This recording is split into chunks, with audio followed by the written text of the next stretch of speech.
everyone, it is Will and Margaret again, and we are here for Banned Books Week, and we're going to talk a little bit about what banned books or challenge books are and some of our favorites. So I'm going to hand it over to Margaret, who's going to give us some little history about why banned books exist. Hello. Banned Books Week was launched in the 1980s during a particular time of unrest, organized protests. And it was also the time where there was a Supreme Court case, which was Island Tree Schools versus Pico. They ruled that school officials can't ban books in libraries simply because of the content. So basically what we're saying here is that there's two categories our banned books can go in. They can be challenged, which is when someone just brings up a complaint based on a certain issue that they might have with the book, language, violence, etc.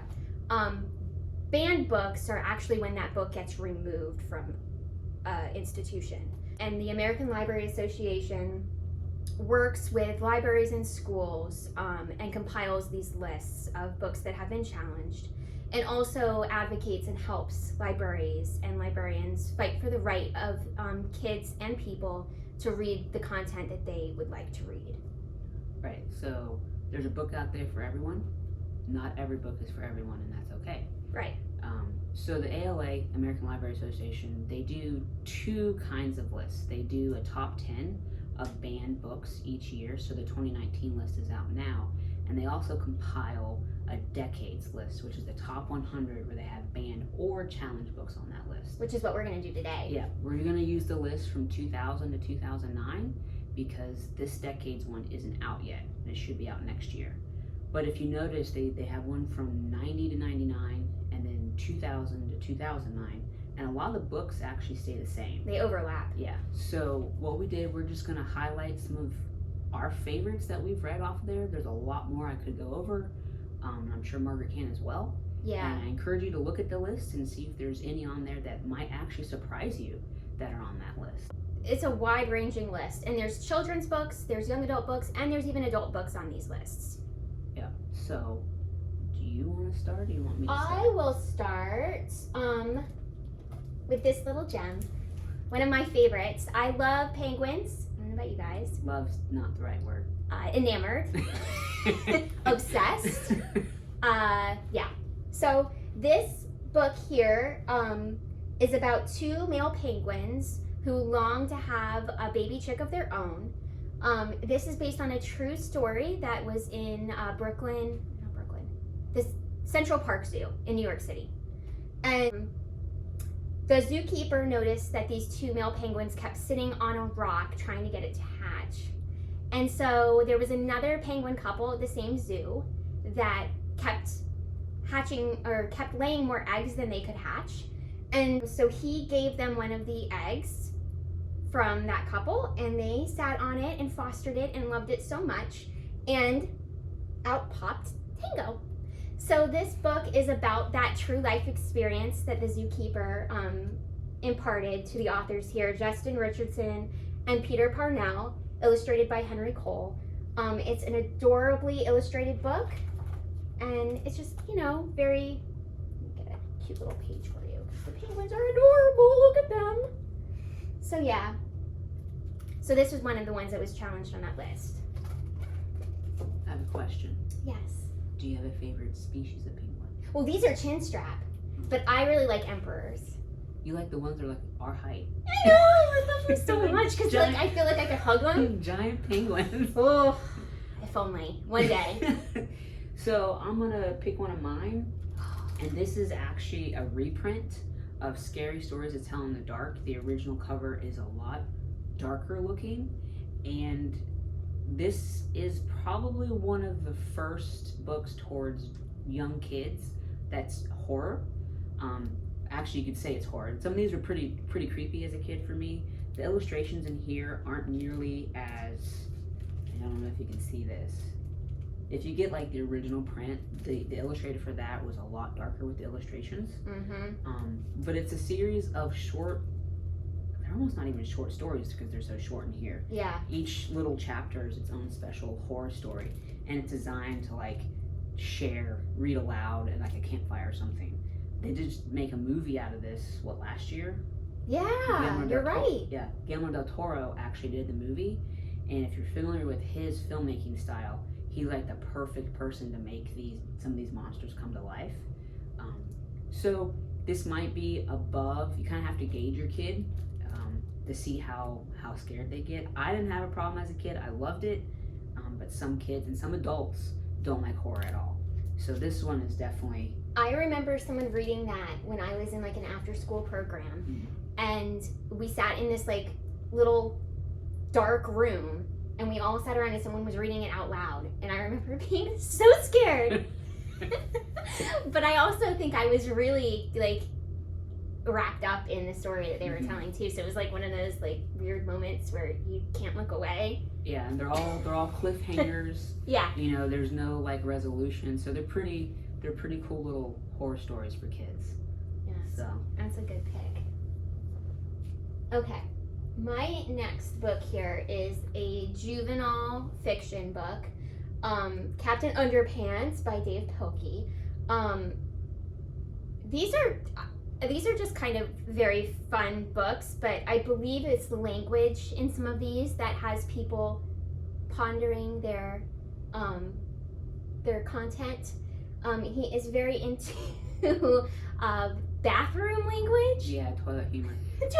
What we consider juvenile humor. Yeah. I think most people like. I think what's cool about these though is that they're really light and fun. They are very colorful, great for kids who like varied content and not just words. Great way to launch a love of reading. Very popular. Yeah, we have a lot of them. And I think he does graphic novels as well. He does some. Like we have some in the graphic section. Dogman. So, Caldecott honor artist also. That's pretty cool. Yeah, I don't know. They're just fun. When I looked at the last page of this one, the moral of the story was to not make fun of people. So I think they have a good heart in them, but maybe some of the language might trip people up. So my next two, I say two. It's really a series. You've got a theme with the. Yes, there are two things I read as a child. It was fantasy or horror. And the original Goosebumps series, I used to own all of them. There are several spin-offs now, so there's a lot more than when I was a kid. But apparently these are pretty high up on the banned or challenged top 100 lists. I think because they are creepy. They used to have a show. I remember being pretty. This one in particular, the one with Slappy in it, the dummy. This one scared me. I don't like dolls, so but I read all of them, and not all of them end happily. So some of the kids get stuck in the situation that they end up in, which is kind of rare for a children's book, especially, or any book. We like them to be happy and stuff like that. Yeah. So if your kid, again, is into anything a little scary, but you don't like graphic nature of horror stuff, these are good because they're never really graphic. They just are really creepy. Do you remember how old you were when you read those? They came out, I think, in '92, and I started reading them then, so it was, 7? And you kept reading them for a while after that? Yeah, there's like 60 in the first series or something. I think while you were reading that, I was reading Babysitter's Club. I did read a couple of those. It's definitely a different flavor. But I remember like, oh, when's the next one coming out? When's the next one coming out? And everyone in the family contributed to like make sure I had the new one. That's what's great about these prolific series is that when your kid gets into them, they just like they devour them. Oh yeah, and they like, can't wait. Yeah, like I so could, fun. You know, these are pretty good size for a little chapter book, but these didn't last a day with me. So I read it and they were done, and my mom's like, "Can you slow down? You're gonna break the bank," which is why we have libraries. Yes. We moved a lot, so. Oh, yeah. So she was probably like, all right, well, slow it down. Yeah. My next pick here is The Perks of Being a Wallflower. This was turned into a movie a few years ago with Hermione, Emma Watson. Yeah.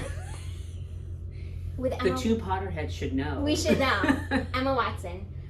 This book was challenged because of some of the very sensitive content that's in it, as far as talk of suicide, drug use, things like that. However, there's a lot of growth in this book.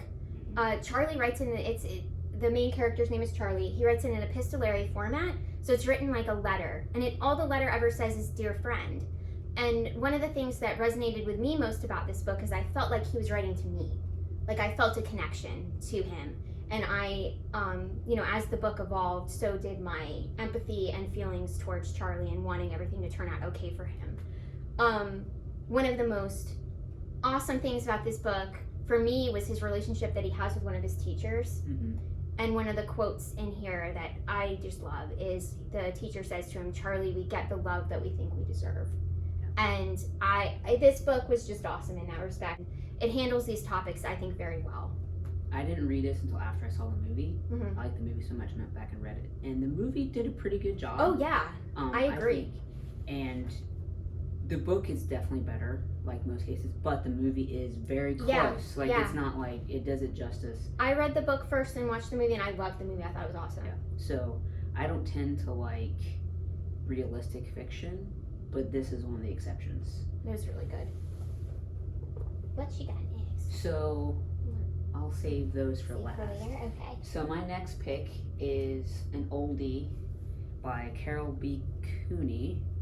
It's called Face on the Milk Carton. And I'd actually forgotten about this book until I read the list to pick my books for this program. Is the character's name Janie? Yes. Yes, I remember this book. Yeah, Janie, yeah. So I was like, oh, I remember this book. And I must have been pretty young when I read it. Yeah.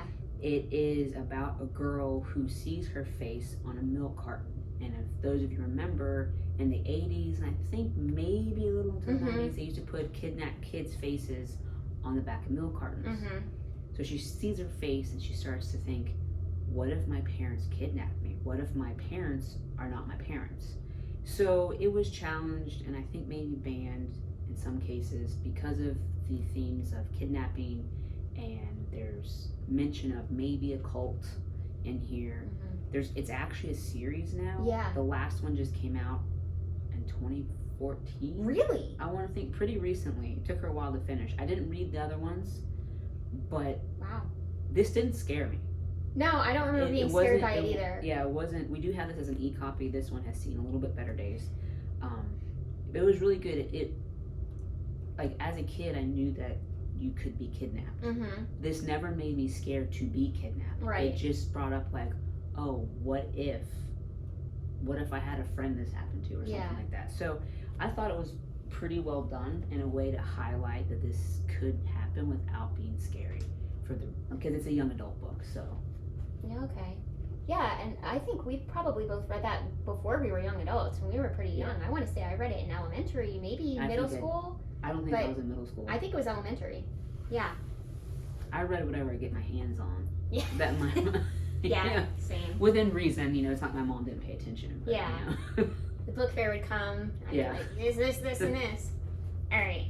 My last pick today is Beloved by Toni Morrison, who left us just a year ago. She is one of my favorite authors. This book was challenged on basis of violence and language and things like that. However, one of the things that I think is so wonderful about this book is it really imparts the brutality of slavery, not only just physically on the people's bodies, but also on their mental health. And in this, Beloved is the character that was actually the main character, Setha's daughter, that was born 20 years before this book takes place. And she kills the baby because she doesn't want the baby to go through the life that she's had in slavery. When she finally is emancipated and freed, this character takes physical form and haunts her and her house and her child that are in that house. And she kind of has to grapple with the past in present context. So it is a heavy book, but it's also very rich in symbolism and just a really great read. So I think that's probably the heaviest one on our picks. Yeah, this is a heavy book. But, I think it's also an important and poignant read. Well, a book I don't have here today, I was gonna do Why the Cage Bird Sings. Oh, Maya Angelou. Yeah, and I couldn't find my copy, and all of our copies are checked out, which is great. Yeah. And it's very much her story. It's not a biography, but it is her story, and it talks about her experiences growing up. And that one's also pretty heavy. Yeah. And it'll stick with you a while, but I learned so much from reading something that was completely outside my worldview. Yeah. So for my last pick today, just hand me either one. Ooh. This one is number one on most lists. Yeah. Not the 2019 list. It didn't actually make the list this year, but the top 100, it's on the top. Harry Potter series. Because of primarily because of the witchcraft aspect. But it's really not about that. It's about a kid who's growing up, like most juvenile or young adult books. So all the magic in there just happens to be a side product of the actual story. Right. I devoured these. Me too. I think most of us, our age group, did. Yeah. And I mean, there are very few books I can think about that whole truckloads were stolen to be sold on the black market. Like, this was hotcakes, when they were coming out. And even though we still have some new movies, it's not quite the same. Release parties. Yeah. Oh, man. Thankfully, stores started allowing pre-orders, Yeah. so I could get it like the day of. Yes. And then pretty much read it in a day. Yeah. Yeah. I had to wait for the last one because I was working overnights at a job, and so I was exhausted. So I had to wait for my day. I had to wait like 3 days before I could read it. I had it for 3 days and I couldn't touch it. It's probably like on fire in the corner over there. Yeah. So, but this is just a small list. I mean, you can see some of the books up here. Like we said, there's 100 on that list from 2000 to 2009. Yeah. I encourage you to go to the ALA website, look up banned books. You can just Google that, it should bring it up. Yeah. And you can find all kinds of new reads. Again, you don't have to read everything on there. I'm not expecting you to, but there's some really awesome titles on there. And we thank the ALA and librarians and community members who fight for the right for people to read varied content. And we will see you all next time.